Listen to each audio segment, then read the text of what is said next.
Okay, here's my take on the Am I the Asshole story, crafted to feel like a genuine confession. It's been eating at me for weeks, and I need to know if I was truly out of line. My best friend Sarah and her husband Mark have 4 daughters, little girls, all under the age of 9. 8, 6, 4, and 3. Adorable, but a handful, you know. Mark is, well, he's a good dad in theory.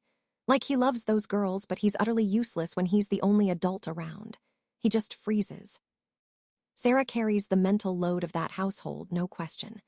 A few weeks ago, Sarah came down with something awful. We thought it was just a bad cold at first.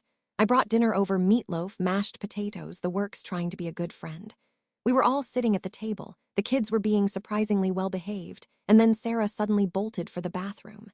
The 3-year-old, Lily, came running out a second later, yelling that Mommy was throwing up. Cue chaos. The other girls followed, then me, and then Mark, looking completely lost. I went into mom mode and helped Sarah clean up, trying to keep her hair back. Mark sort of hovered, then finally went to get her nausea medicine and a thermometer. When he came back, I asked him, as calmly as I could, to please get the kids out of the bathroom so Sarah could have some space. He managed to wrangle them out, but they were all clinging to the door, crying. I took Sarah's temperature, and it was almost 104. I grabbed some Tylenol and water, and when I got back, the kids were all back in the bathroom again.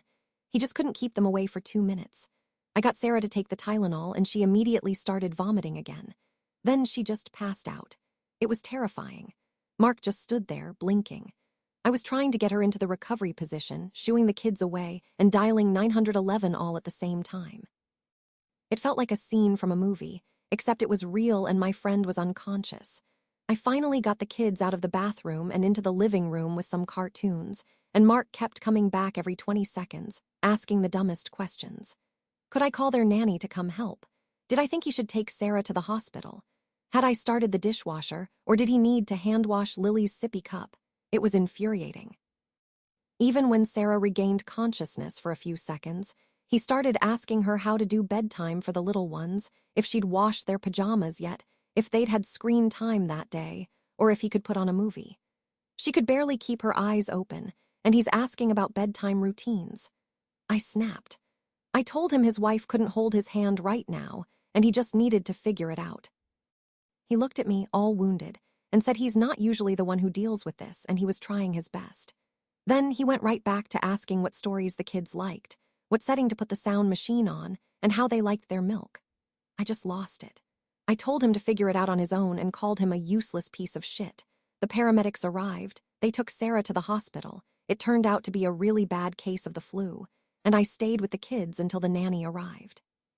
It's been almost a month now, and things are awkward. Mark acts all pissy whenever I stop by to see Sarah. She says he'll get over it, but the vibe is definitely off. My boyfriend, Tom, thinks I was unnecessarily rude. He says Mark was probably just stressed and trying his best, and I didn't need to be so harsh. Maybe he's right, but seeing Sarah like that, and Mark being so completely helpless, it just triggered something in me. I don't regret wanting to protect my friend, but now I wonder if I should have just kept my mouth shut. So, AITA for calling him a useless piece of shit when he couldn't handle his own kids while his wife was having a medical emergency. I honestly don't know anymore.